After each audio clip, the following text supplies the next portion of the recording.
Hola, hola, ¿qué pasola? We're here at Love's Truck Stop in Tupelo, Mississippi.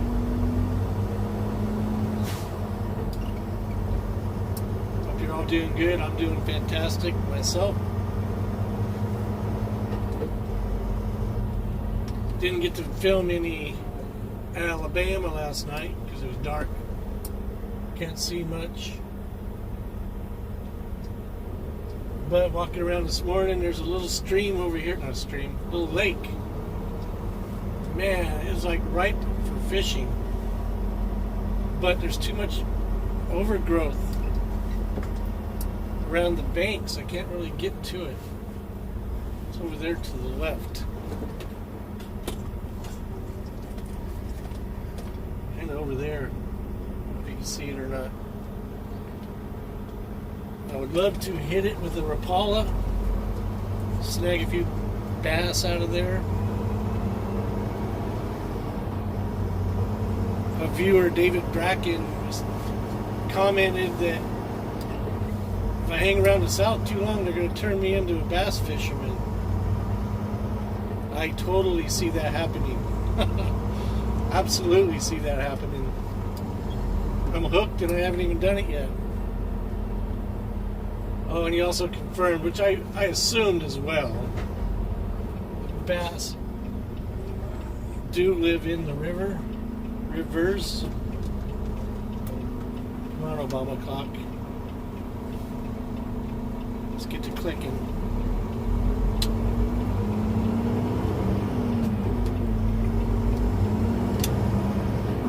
We're over here off of 22. Interstate 22, mile marker 81 at Love's. Maybe we can get a better view of that little lake over here. I have to yield. That guy's stopping. I'm going to keep rolling. So maybe we can see it behind Mike the Choked Chicken, maybe. Back over there. There, see it?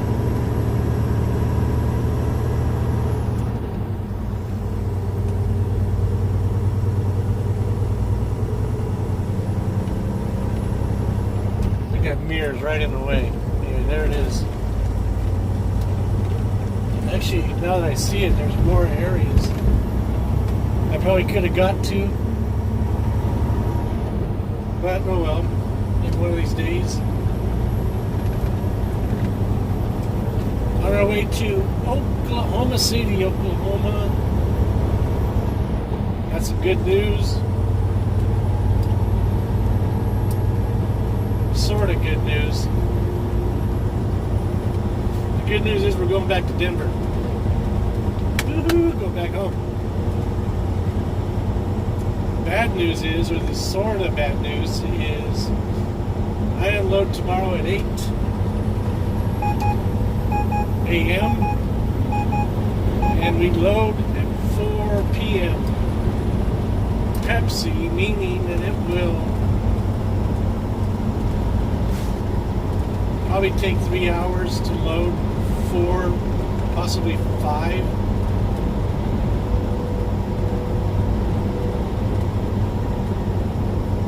Just talking away on the phone.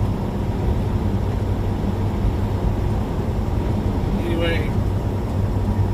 Those guys are union. I know one time I was in a Coca-Cola plant. When I first started with quality. I got a ticket, too, for being overweight, over length.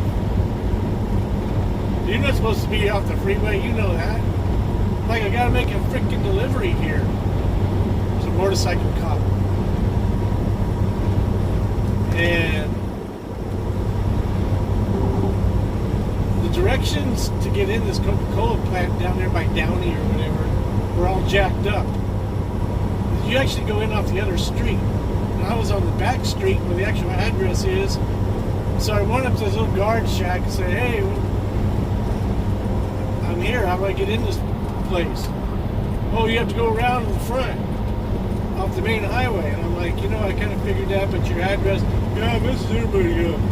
It's like, why don't you change it? So I was turning around and jogging back. I was jogging maybe a couple hundred feet. There's a cop reaching in my window. Turn my truck off. I'm like, hey, what the hell are you doing? You can't park here. There's a hospital right there. I go, I was just checking to see how to get into the stupid Coca-Cola plant. There's ambulances coming in and out of here. I go, they can get in and out. I didn't block any entrances. Well, you're not supposed to be back here. I didn't know. I'm trying to get into the Coca-Cola plant zone. I've been trying to tell you already. I go, I just jogged over there to that place. I didn't walk and take my sweet time. I ran over there and I ran it back. Well, another thing, you're over length. What do you mean? You can't be over 65 feet. I go, well, how the hell do I get in there? You're not supposed to be off the freeway. You know better than that. I go, so what? We're supposed to swap on our freeways? Change our loads on the freeway? Don't get smart with me. You know what I mean. And I'm like, no, I don't know what you mean. I know that I have a delivery from point A to point B. And this is a point B terminal. So he gives me a tape measure. He goes, here, hold this for me. I got to measure your truck. Like, I'm already going to tell you it's over 65 feet. And it being 73. Nope, I told you. I'm like, duh. It's got a sleeper cab on it. Anything with a sleeper cab is going to be over 65 feet. In order to be in that realm, you have to be in a day cab with a 53-foot trailer. So anyway, he writes me up. I was pretty pissed off about it. And I go, what about those other guys? All these other trucks, look at them. Look at them. They all have sleepers. Go give them all tickets.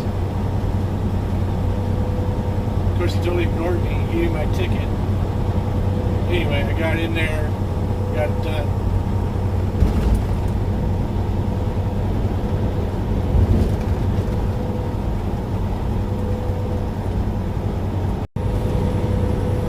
So anyway, I was there and it was like 3 hours, 3.5 hours to...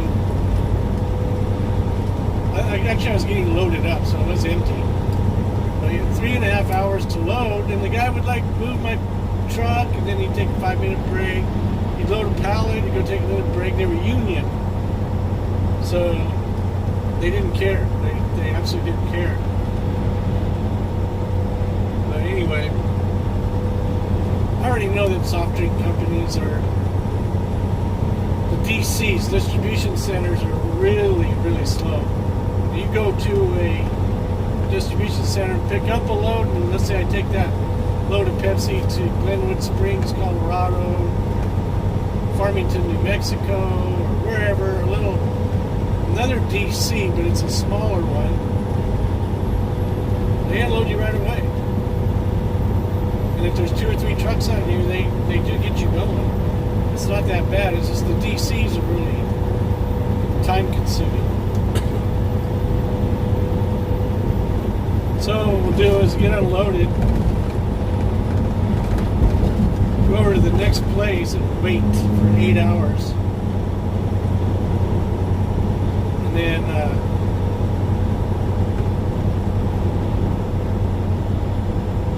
8 or maybe even 10 to get reloaded.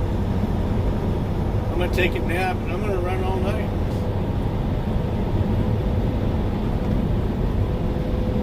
Use the 8-2 split. The way the 8-2 split works,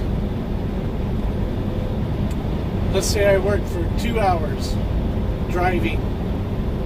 I still have 9 hours left to drive. So it takes me 15 minutes or half an hour to get loaded, so it's 2.5 hours total time. My 14 keeps on ticking away. So pretty soon I lose my 9 hours of driving and my 2.5 hours of the 14 because it got all eaten up by the 8 hours. So the clock keeps ticking. Not the 8 hours, just the hours I'm waiting. Yeah, I'll say the 8 hours. So if I wait to 7 hours and 50 minutes, that only leaves me like 2 hours left to drive. Roughly, I'm just going to use rough numbers here. And then 2.5, it'll probably give me like 4 hours, 4.5 hours left to drive. Which, if I stop, my driving time keeps ticking because my 14 hours is gone. My 3-hour window. So what the 8-2 split does is as soon as I hit 8 hours, boom, I get my 9 hours back to drive. And my 2.5 hours left of my 14. Basically, you just get back what you had when you stopped. But you gotta wait for the 8 hours to pass to get any of that time back. So it's actually not too bad. I used it a couple of times here and there. So the way it's going to work out tomorrow is I'll unload.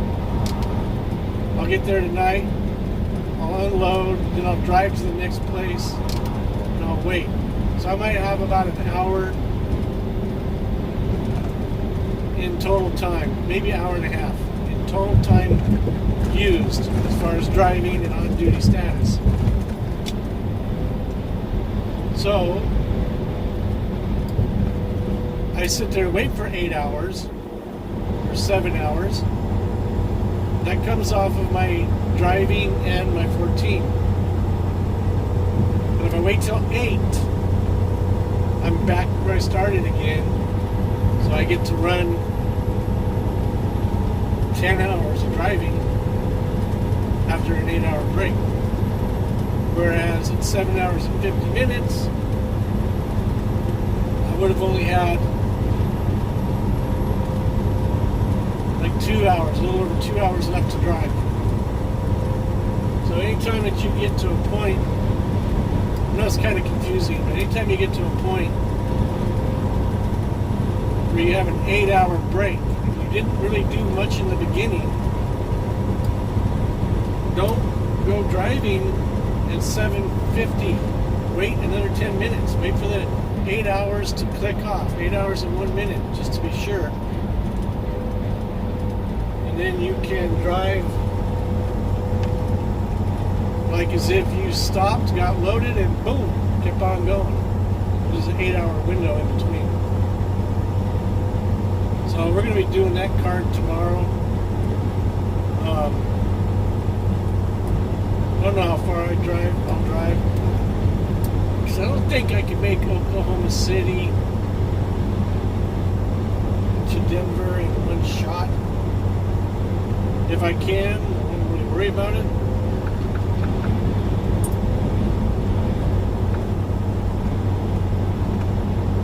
Koch brothers.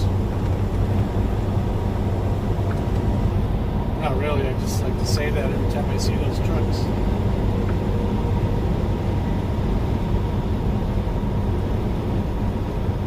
We're going to go through Memphis, Little Rock,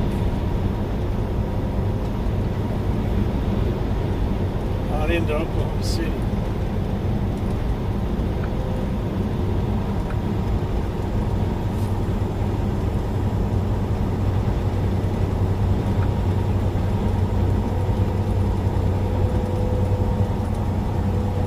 Oh yeah, we can make it easy. It's only 670 miles. 9 hours, 42 minutes. Actually about 10 hours if you're doing.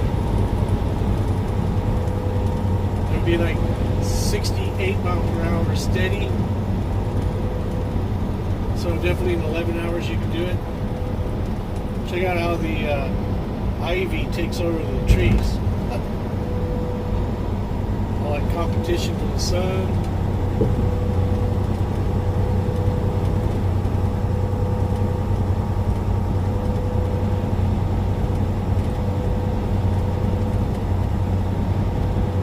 I might drive straight to Denver tomorrow night.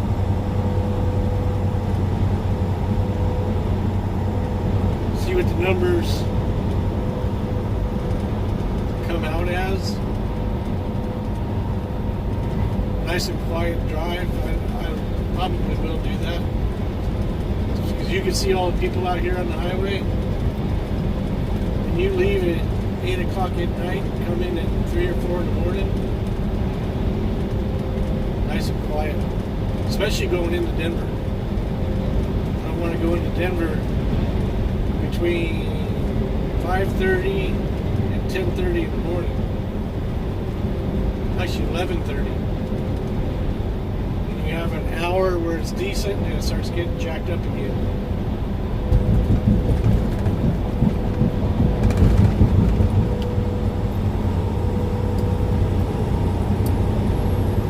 This is a new highway for me. I like it.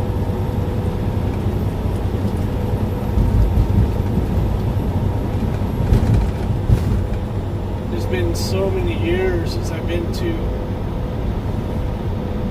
I don't know if I've been to Alabama and Arkansas. I might have. If I did, it was back in the 96, 97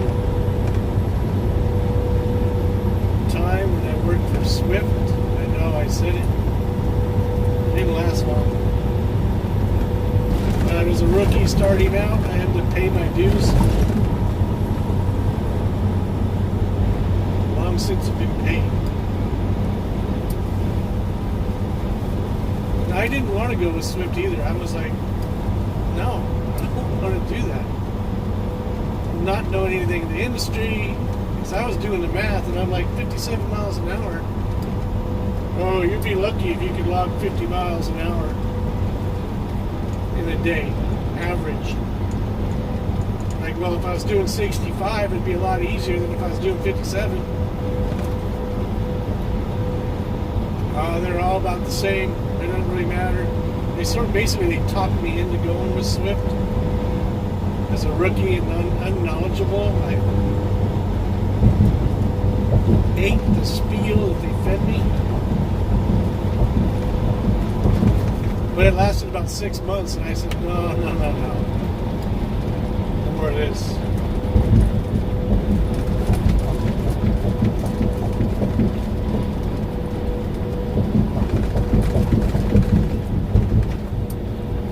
Sometimes you gotta get them bugs as soon as they hit. If you can.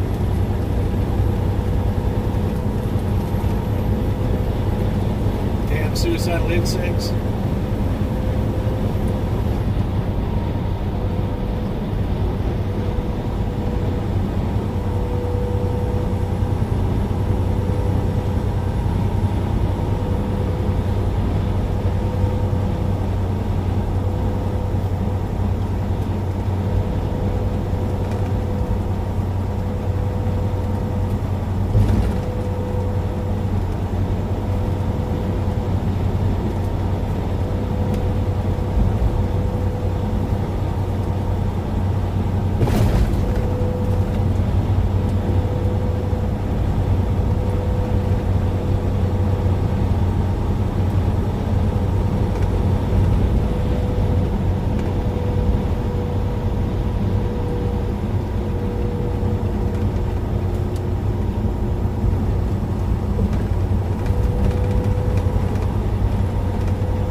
Thing to be nice too is going into Tornado Alley with a light trailer. I don't really like the thought of that. So hopefully today will be a bit mellow. I haven't bothered with the weather forecast. I usually don't in the summertime. I don't actually do it in the wintertime either. What I do is I look at the day. Like if I'm headed somewhere, let's say I'm headed to Kansas and I have a light low and the wind and the snow is going to be blowing, you're damn right I'll be checking that stuff out. And I do that because I know it can be nasty out there. So I do try to do a forecast on that to see how the day is going to go. If I'm going up, and then if I'm going westbound, I try to check to see if it's going to be snowing quite a bit because I know what they're going to do. There's another driver I talked to, Wayne Ski. I told him too. I go, dude, why do you keep going that way? Oh no. What I mean is he's going out west, so he just takes Interstate 80, and he either has a light trailer, he gets shut down because of the wind, or they shut the whole highway down because of the wind and the snow. I personally could drive through it and would love to do it. Absolutely, I would jump at the chance to do that. But they won't let you, they shut the highway down. So I always take Interstate 70 to get around it. Take 70 to Green River, 6, it depends where I'm going. If I'm going to Seattle, I get 70 to 6 to 15 and then on up that way. It's a little bit longer, but my wheels are spinning. And that's what I want to know. I don't want to be shut down because of weather. We're going to shut down for those stinky weather. Now granted, there's a lot of drivers and I totally understand and totally respect it. They're not going to drive in the wind and the rain or the wind and the snow. They're just going to shut it down. I totally understand that. Totally respect them for doing it. They just ripped me off a different piece of cloth, is all. I thoroughly enjoy that stuff.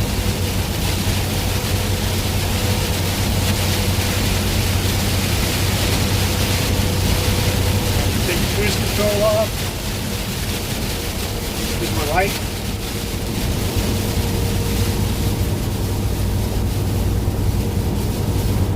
I'll do no hydroplaning.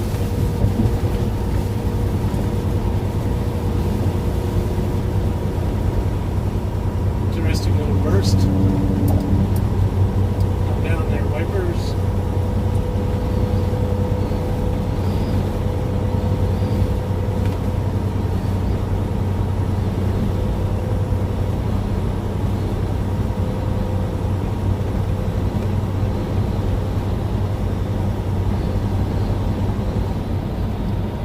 I learned to spell the state's name, Mississippi, as a child.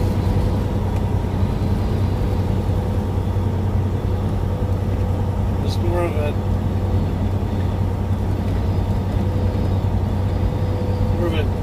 jingle we would sing. It was funny the way it was spelled, so we had spelled it. Same thing we used to do as a kid too. Sticks and stones would break my bones, but names will never hurt me. Until the leftists get in control. You can't say that.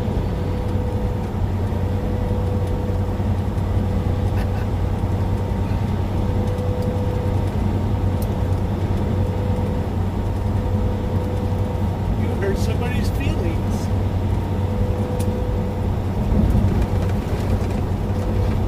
There's a difference as being an adult, just going out there and saying something to somebody about their looks and their weight. I mean, that stuff's not right, but, you know. One thing I noticed out here is they fly their flags, the Confederate flag, and I think that's that's their heritage. It's part of what they do, and I back it 100%. The clowns in California try to associate it with racism. And Trump, they don't do it with the Democratic Party, who actually fought against ending slavery. But I don't want to go into politics.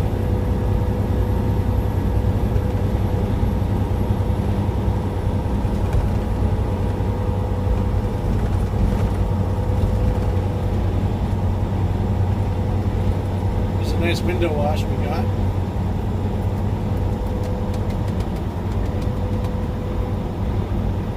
So one thing else I noticed about the South, even when I went down to Florida,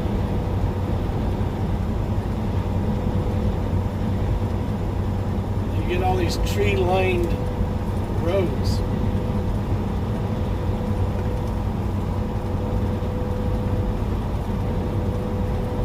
Forests.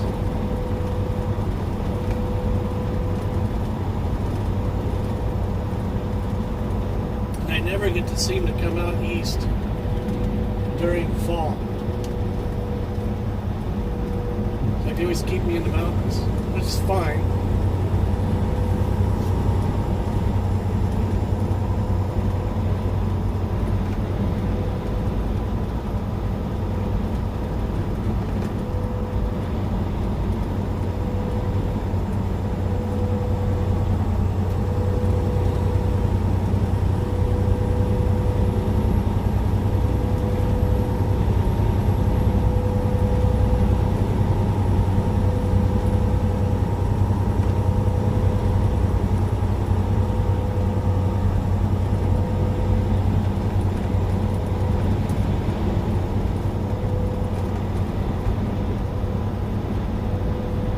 Who knows? Maybe we'll get some radical weather today.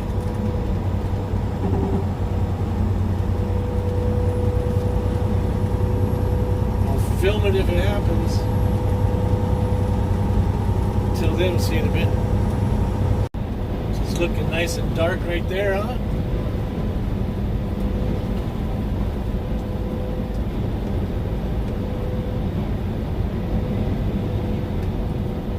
I don't know if they get tornadoes this far east.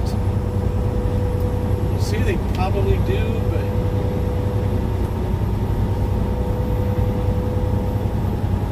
I knew they do in Oklahoma, Kansas, Texas.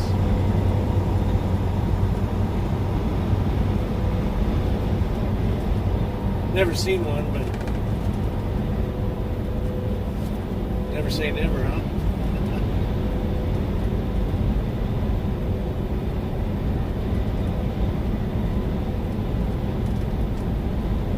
Looky there.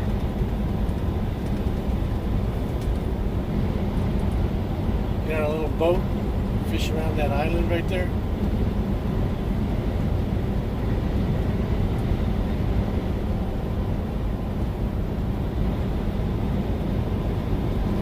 I love fishing from a boat and throwing to the shore. Absolutely love that.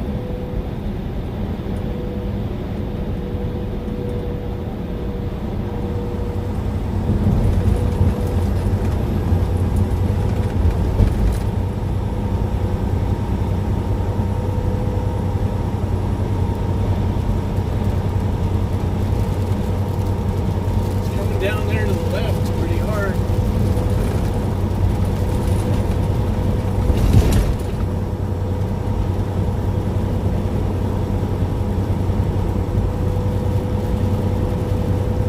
I don't care if it comes down, I just hope the wind's not too bad.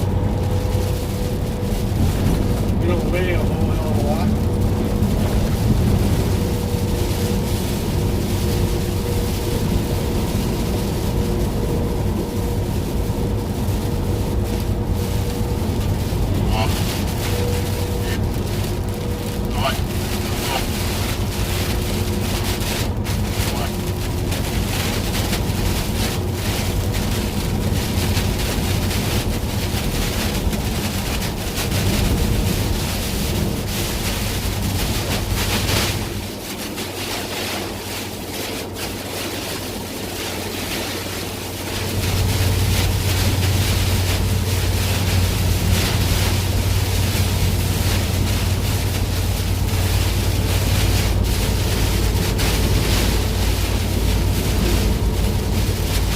Doesn't seem too bad.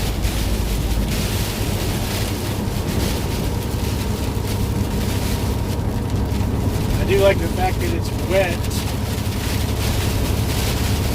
versus dry because the moisture will help lubricate the tires and let it slide out instead of flipping us over.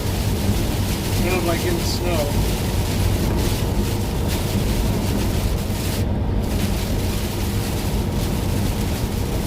least you would hope it would work that way.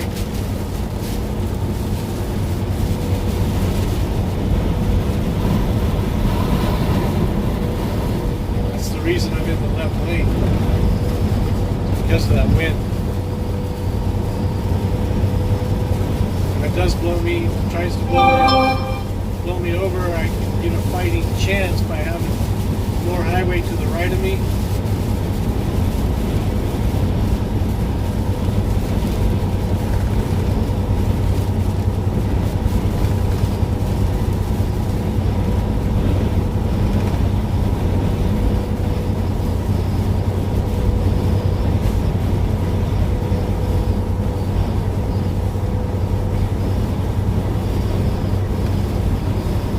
We were heavy, but we're not, so we can deal with it.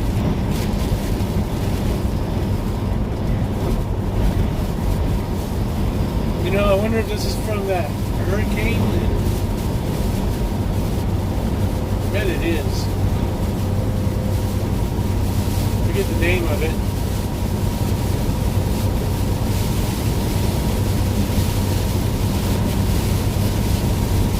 It makes sense.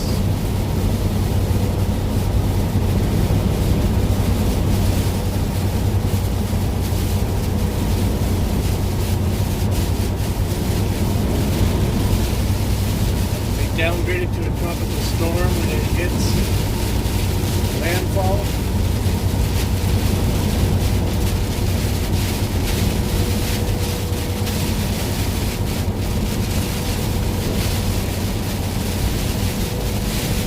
My first time in a tropical storm.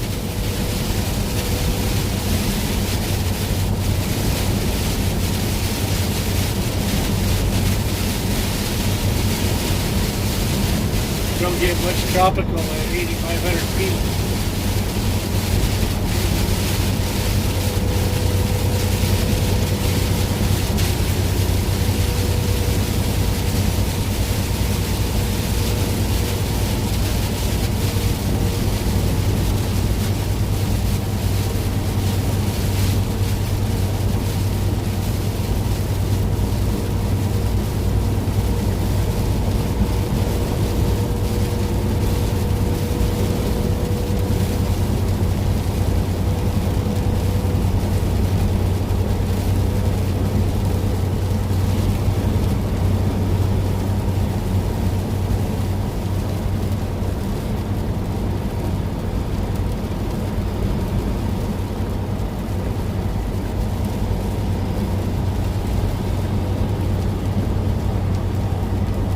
See what happens if you go off the road. You kill all those plants.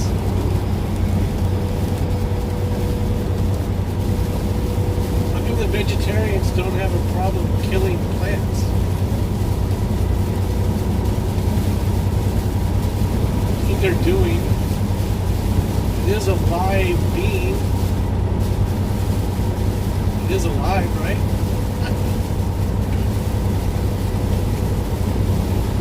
And you sink too. See that? So you sink pretty good. However, I don't know if that car kept going or they got towed out of there. We don't want to be going in there, that's for sure. Not in a semi.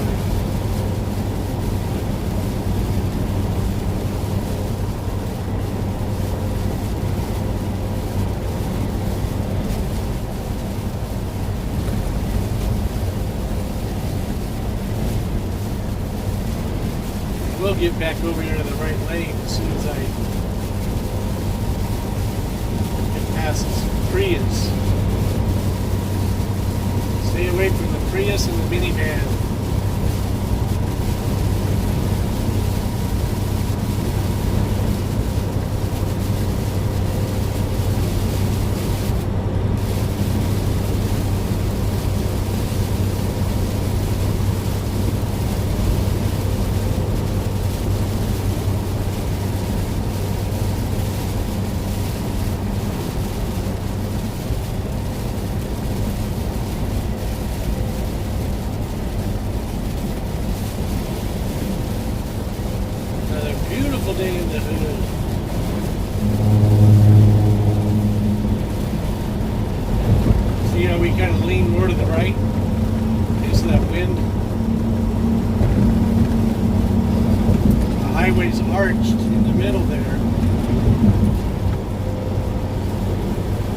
strong wind, you want to be in that left lane and get you in a little bit of a different angle.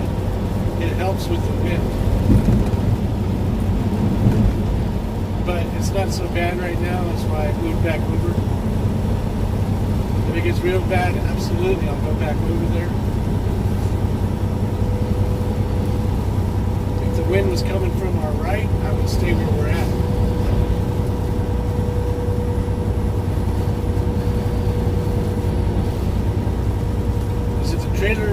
The trailer was, we were getting hit from the right, and the trailer started to blow over to the left. I would need to turn to the left to keep it from falling over, blowing me over as well. So if I was in that left-hand lane, I would be going to the median, and as you can see what happened there. Of course, I'd rather go in the median and get stuck than be laid over on our side.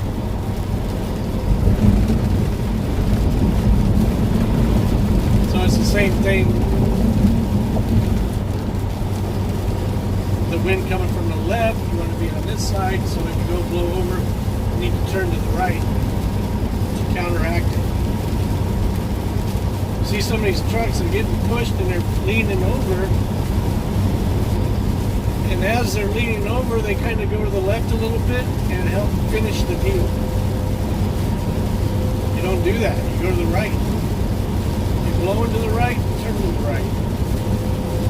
You're blowing to the left, turn to the left. Same thing as if you're backing a trailer up. This is what I tell my kids and other people that are backing a trailer up using mirrors. If you've never done it before, it's really easy. Look in your mirror. And as you're backing up, you see the trailer going more into the mirror in your left mirror. That means the trailer is turning left. So what do you do with your steering wheel? People turn it to the right and get all messed up. You turn it to the left. When you look in your mirror, you see the trailer go to the left, you turn to the left. You see it go to the right, looking in the same mirror, you turn to the right. And you just go back and forth, left and right, left and right. And the trailer tells you which way to turn the steering wheel. So if you see the trailer turn to the right, turn your steering wheel to the right. See the trailer go to the left, turn your wheel to the left. And then just do little movements. You'll back straight up like a pro every time. I find it comical when I launched my boat. It was a pretty good sized boat. It was a 20-foot deep V. It was tall. You could not look inside the boat standing next to it. Unless you were like 6'4". Then you could look over the edge. That's what the boat I used at Lake Granby.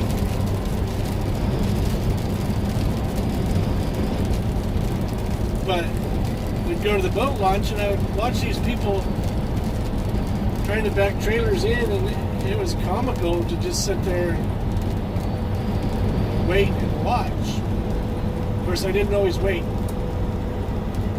If I seen somebody, I pull up there and I want to get out on the lake. I want to be gone. I want to put my boat in the water, go park the truck, hop in it, and split. I don't want to mess around. I've already been messing around, getting fuel, getting everything together, hooking the boat up, getting everything loaded up in the boat and the truck, and getting the kids ready and doing all that stuff. Now I'm ready. I get to the lake, put it in, let's go. I want to sit there and watch people who have no clue what they're doing keep doing it. So I've gone in there, and as they're backing up and there's enough room on one side, I shoot it right back in there, get it done. I've already put my boat in the water and left, and they're still halfway down the boat ramp. And that's fine. I'm not criticizing anybody for that. I'm just saying I'm not going to wait if I don't have to wait. If I have to wait, I got to wait. But one trick that works really good for people who've never backed a trailer is look in your mirror, to your left mirror or your right mirror, I don't care which one. You see the trailer turning towards the right, turn your steering wheel to the right as you're backing up. So you go to the left, turn to the left. It's as simple as that to back a trailer up. Now, different trailers have different speeds, and what I mean by that is a big old semi like this is slow, super slow-mo in turning, whereas a little pop-up tent camper single axle is super fast in turning. So that's why us truck drivers make backing these big trailers up look so easy. Because it really is. It's slow.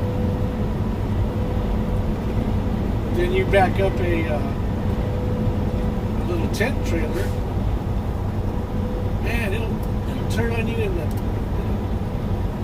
blink of an eye. So you got to go slow when you are backing up a small trailer. You can go faster when you back up a big trailer. Your moves are going to be a lot quicker with a slow trailer. Your moves are going to be a lot slower with a big trailer.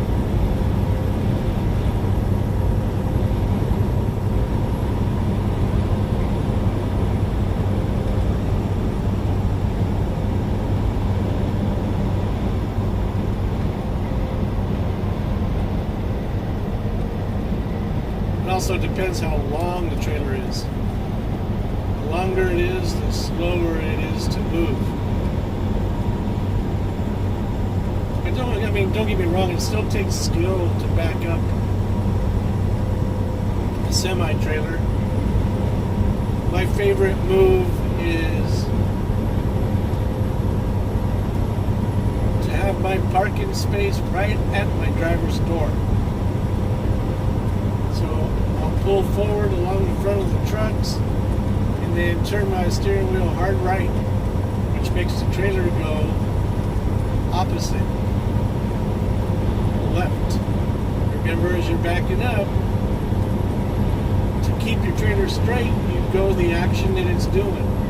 I don't want to go straight, so I want to go opposite.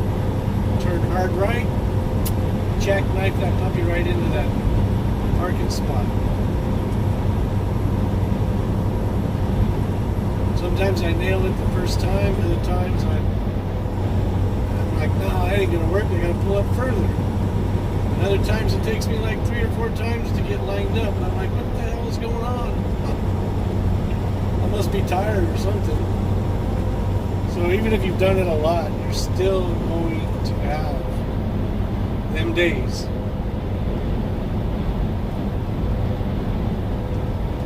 Like a bad hair day.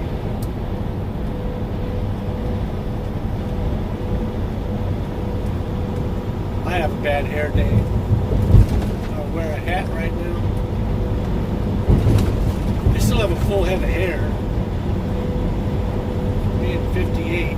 Actually, I'm only 57. I thought it was 58, but I thought about it one day and I'm like, no, I'm not 58. I'll be 58 September, but not there yet. It's like, I don't need to push it, right?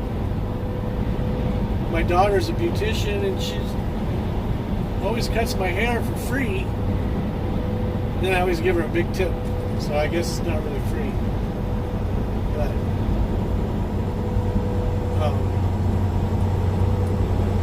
when I say a big tip, it could be $20 to $50 tip.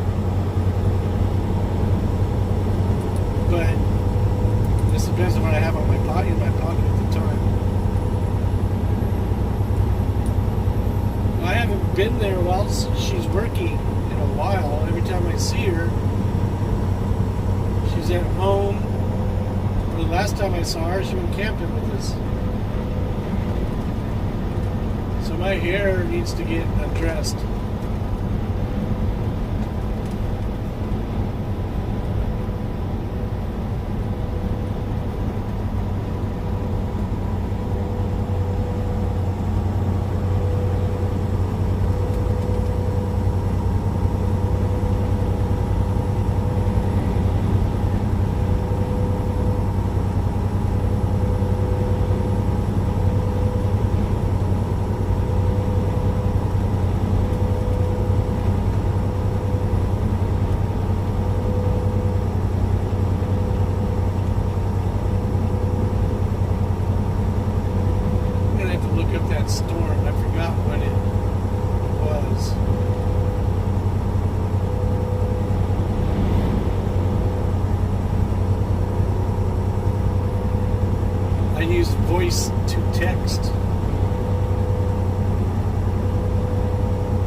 absolutely have to like respond versus stopping.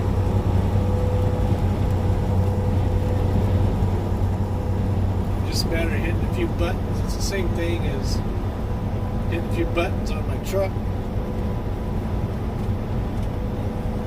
I'm not technically texting, but I guess I am. It's all verbal. I don't hold my phone at all. I don't read, I glance. Just like I do my mirrors. Hypervigilance is what I do as a driver. You have to. I was at that scale house coming into Mississippi, right just east of Tupelo, Mississippi, and I saw the truck in front of me get a green light and then go. And then I pull up. Of course, I'm Colorado. I haven't been, this truck has not been in this state ever. Hasn't been in any of the states we've been into last week, ever. But I'm sure the company has. But anyway, I pull up and I stop. And I'm waiting, and I'm waiting, and I'm waiting, and I'm waiting, and I'm waiting. Now I'm starting to think. I've been waiting a while now. Am I supposed to just go? Well, the other guy got a green light. Did they forget about me? That guy walked inside the scale house. Before I actually got on the scale, there was a guy walking. I stopped because if I would have kept going, we would have met at the scale.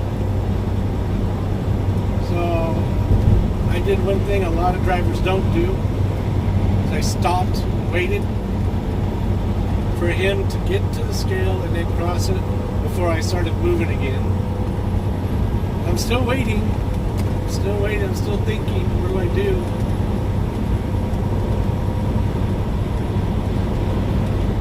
Still waiting. Okay, if you want to take that lane, go ahead.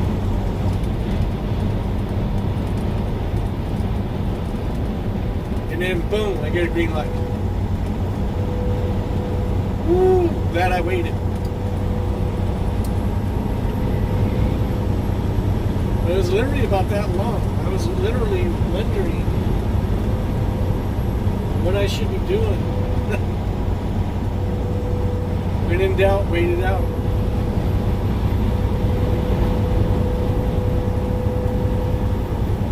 I like how the weather keeps changing. I know. I'm trying to get around this guy for a while. Wyoming plate. What you doing out here in Mississippi, boy?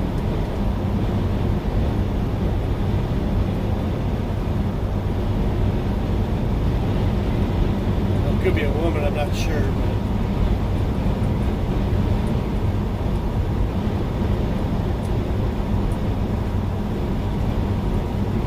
But it's actually an elderly couple. Somebody commented on my geriatric comment.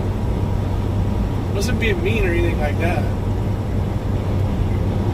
But I was basically just telling him it was a burst comment. I didn't mean anything by it. I'll be there shortly.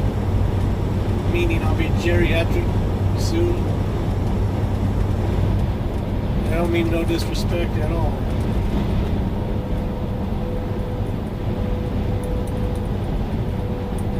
However, some of them should not be on the highway.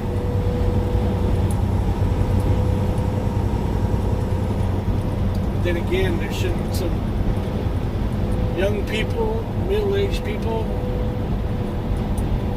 should not be on the highway as well. If you want to look at it that way. There's a lot of people who should not be on the highway. At least, should not be behind the wheel.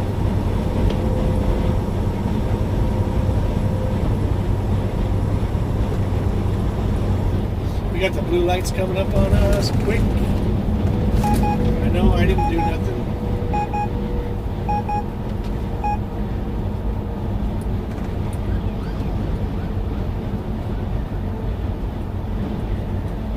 Let him boy, let him go by, boys. Got that dude pulling a trailer in the hammer lane, not using his mirrors.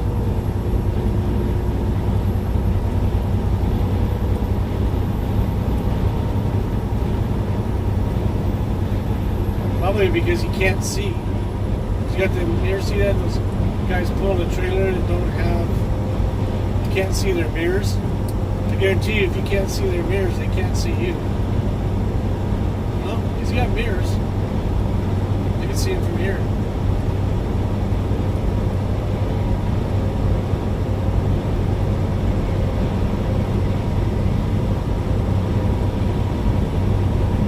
That was weird seeing 3 pickup police cars versus no sedans.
So the humidity was bad in Georgia, but not too bad.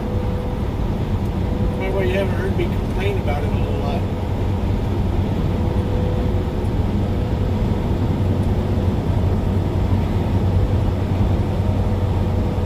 It was bearable.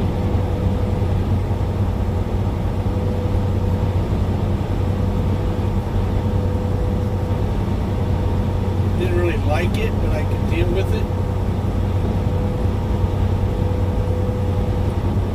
Even today, in Mississippi here, it's not too bad. I know it's only 83 degrees too, but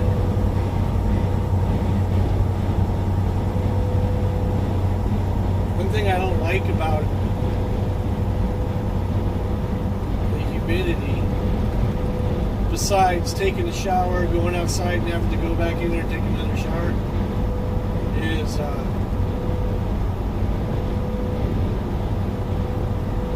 it doesn't seem too friendly with smartphones, you know. I try to use my phone when I'm outside and it's like my fingers sticking to the screen. I don't like that. I like my fingers to slide across the screen. That's like when you shoot and pull and your pull stick is grabbing onto your skin. You can't get that smooth stroke that you need to make a good shot. The hindrance, that's what that humidity seems to do with the smartphone.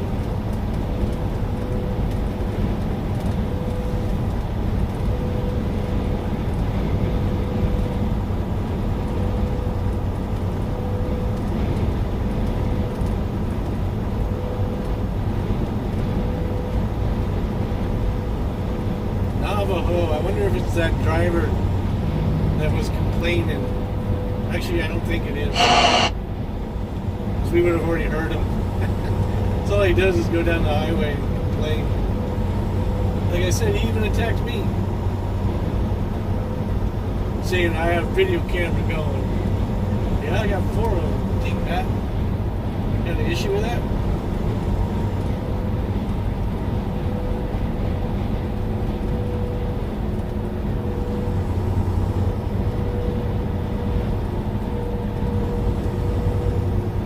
He complained about everything. I told him he needs to get off the damn highway. Get out of that truck, son.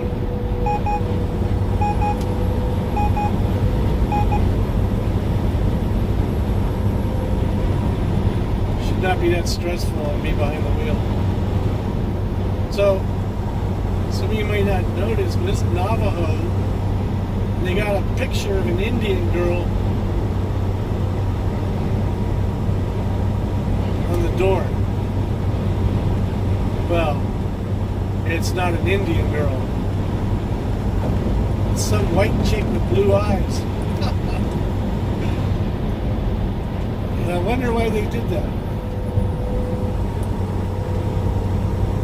They couldn't use a Native American gal because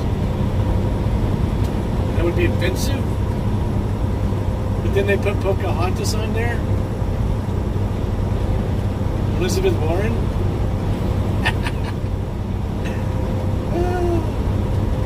I'm Cherokee. That chick is a clown.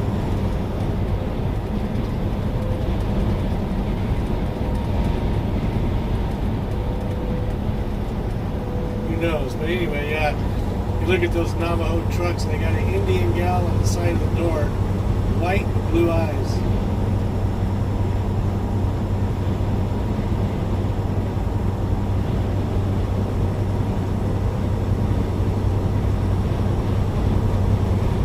Anyway, that's pretty much Mississippi we traveled through. Mighty miss taking that off of Chevy Chase's vacation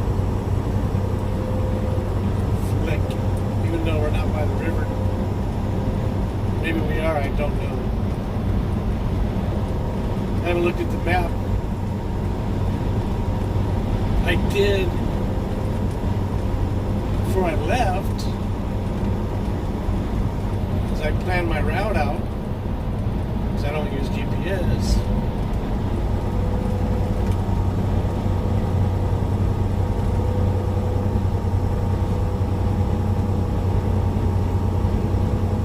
I do have my map on my phone already set up that I can just touch it.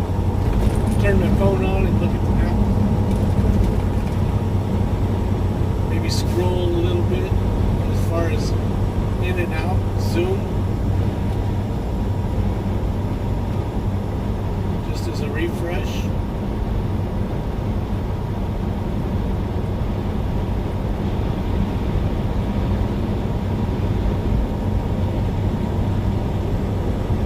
One thing I noticed too about the South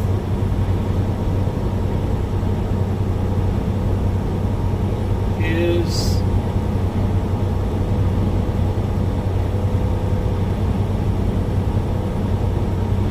the black people are really courteous and they're nice.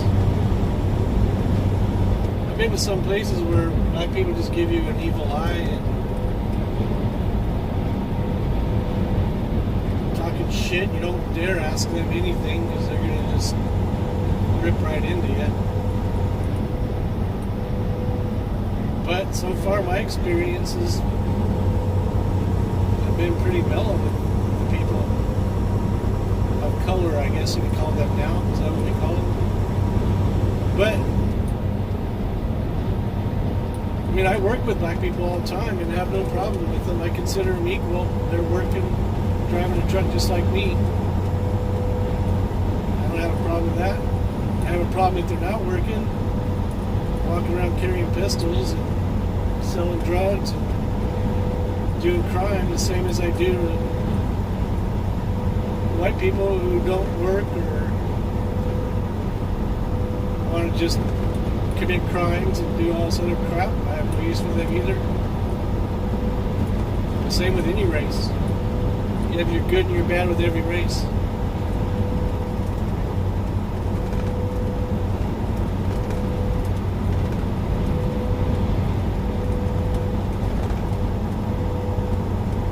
Yeah, it's been a while since I've been through the South.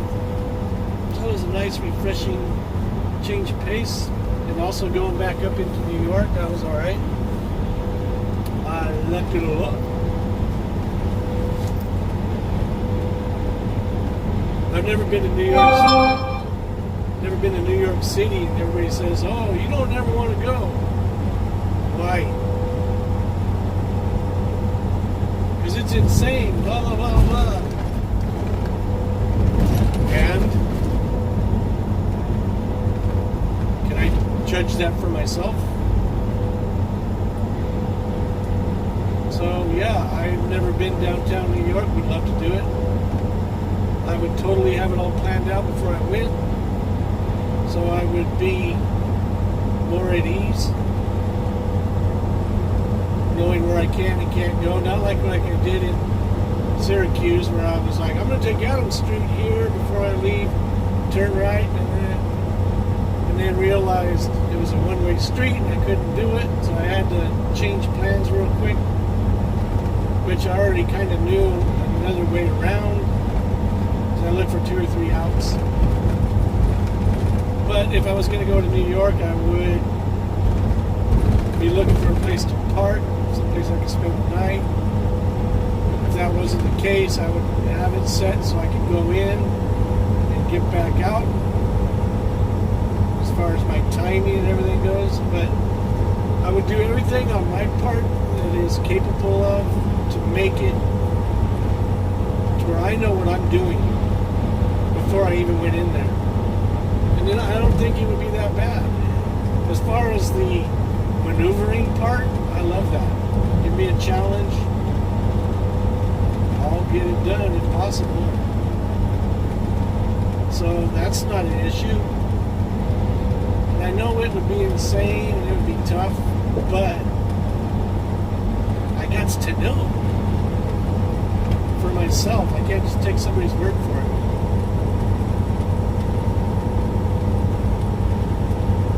So maybe one of these days.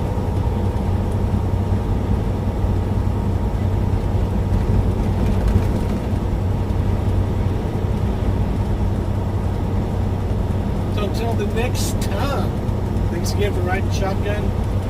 Get some more videos out here, more of this trip.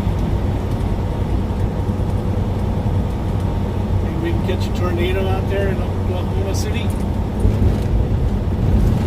Who knows? Until then, enjoy.